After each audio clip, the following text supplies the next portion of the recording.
Today's lesson, section 3D-F, writing equations of surfaces of revolution.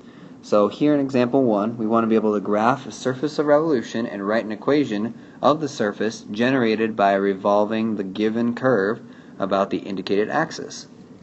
We want to make sure that we label at least 3 points on each graph. So letter A, we're given an ellipse equation, 4x squared plus 9y squared equals 36, and we want to revolve it around the y-axis. So here, I first want to put this into standard form, and then that gives me x squared over 9 plus y squared over 4 equals 1. Okay? Now, when I want to revolve it around the y-axis, remember that you're going to be excluding the y from this because it's the one that's revolving. So when you cross it out, the plane that's left is going to be with the x and the z. So you want those two variables to be the same so that you can create this circle or a point or an empty set. So you want it to be one of those three shapes, so making them the same is kind of the objective here. So we're going to add in the z because it's missing right now, but we're going to make it the same as the x variable, so that would make it z squared over 9, so that when I block out the y squared, that gives me a circle. So now I can graph this, and so I go 3 on the x, 3 on the z, 2 on the y, in all directions. And so now I can start making my pictures.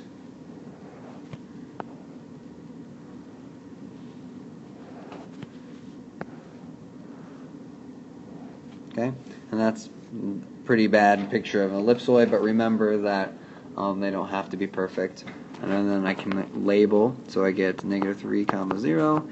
You don't have to label the same points, just some of the points. Make them easy for yourself. Don't pick arbitrary ones out in the middle of nowhere, because then you're really not going to be sure what those values are or how to find them. So those are the three that cross your x-axis, y-axis, and z-axis that are easy to find. Okay. Next one, we're talking about parabola. So here we want it about the y-axis as well. So z squared equals y, so we're missing our x. So when I block out the y, I want to make the x exactly the same as the z. So that would be x squared. Now here, the difference between a parabola and the ellipse is that it's not going to be equal to 1, it's going to be equal to 0. That's what would make it a point at that spot. But everywhere else, like if y was 3 on your graph, then you would get a circle with a radius the square root of 3. So depending on where you're at, you may get a circle, you may get a point, or you may get an empty set if it's, like, let's say in this case, a -3, because that wouldn't actually work for this equation. So here, for your parabola on the xy axis, or xy plane, your origin is going to be the vertex. We go forward 1 and to the right 1. There's 1 point. We go back 1 and to the right 1. There's another point. So I've already got my stuff labeled. And so now I've got my parabola. Okay, there's 1.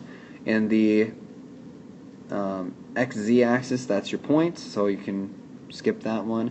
And then in the yz axis, you go up 1 to the right 1, down 1 to the right 1.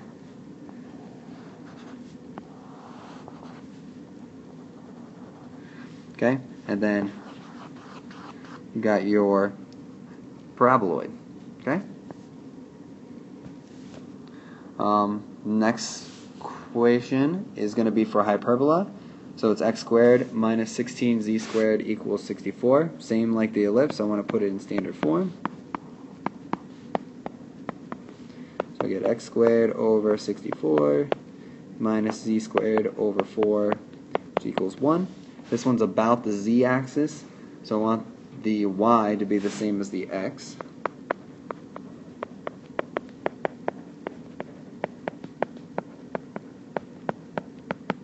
So it gives me the following equation. Now here I'm going to change my scale. So let's make everything by 2.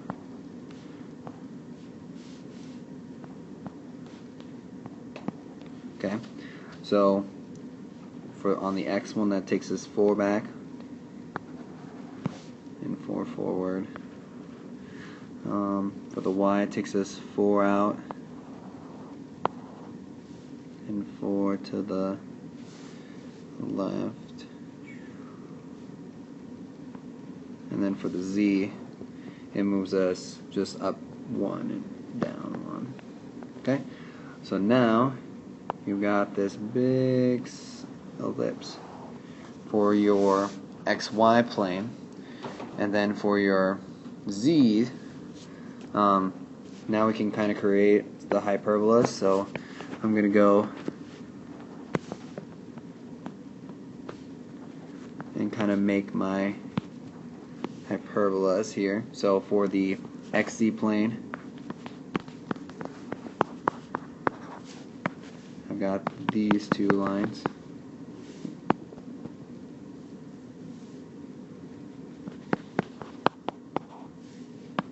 Okay, so then let's make those graphs. So then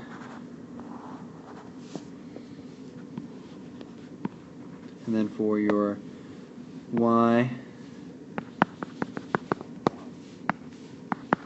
these are my asymptotes. Now this looks like an odd shape right now, but if you kind of take a ellipse and connect the top arrows to each other, and then do the same for the bottom arrows, you can kind of make the shape a little bit better. So think of this as like an interesting dish, where this middle part is the bottom of the dish. That's kind of like the shape, and it has that like a flange, like a flared out bottom. It's kind of the shape you're making, if you think about it that way. Or maybe like think of a tornado, where the middle is kind of squished and it's kind of spread out the bottom but spread out the top, kind of like that. But it's kind of hard to visualize. Graph it on your 3D grapher if you need a better visual, because this picture is not going to do it justice, because I'm only limited by my 2D paper. Okay, and then the last example, we have a line here. So for this one, I'm going to have a line. Now this one's a little bit more complicated. We kind of have to do a little bit finagling to put this into a different form when you have a line. So usually when you have a line, you actually have 2 lines, and so you want to divide everything by 2, and then you want to square both your fractions. Okay, and then you want to kind of move stuff around, so let's move the y squared over. And also be thinking, because you're going to be rotating around the y-axis,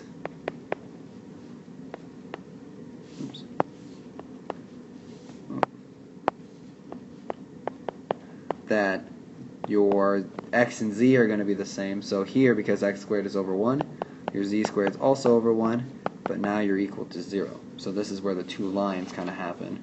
Okay, so for this one, when you're graphing this, think of, so for your, let's start with the xz plane because it's a little easier. So here you have your empty set, because you have an x squared plus a z squared, and so then you just have a point at the origin. Okay, oh no, we forgot to label some points, didn't we? So here I've got -8, 0, 0. Here I got 0, 8, 0. Here I've got 8, 0, 0. Okay? And those are my points. Those are easy ones. Sorry, I forgot that. So 0, 0, 0 is that middle point empty set. So then let's move from there. So then in your xy plane, you're going to have that line. So it's that 2x. So go back to 2y. It's actually because you have the squares. The 2x is just one of them. You have both. So you have a 2 or plus or minus 2x. So in that plane, you want to go kind of use your slope, right? So you go up the y and then back.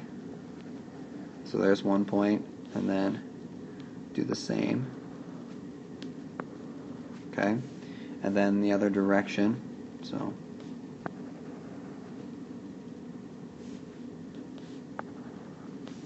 you have these two lines here.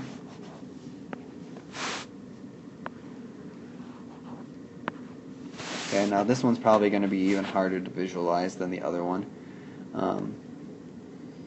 Then let's do the other one. So then in the zy plane you have y equals plus or minus 2z as well. So then you're going to go up.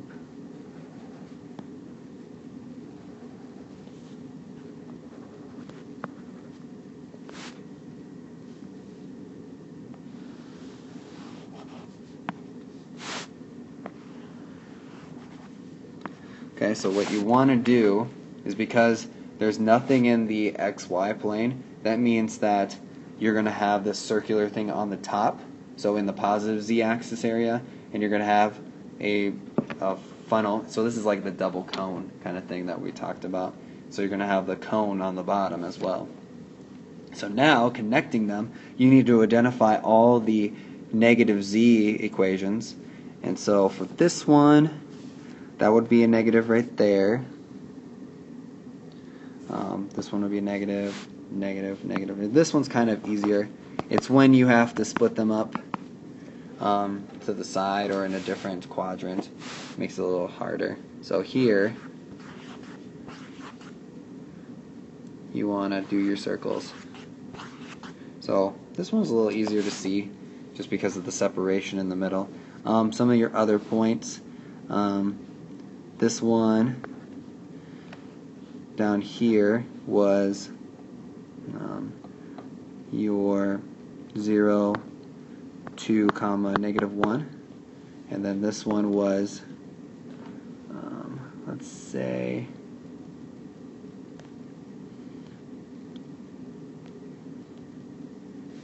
so negative 1, comma, negative 2, comma, 0. So those are some of your points. It's probably easier to plot those points while you're doing them instead of after the fact, but it doesn't really matter where those points are. Okay? Have fun.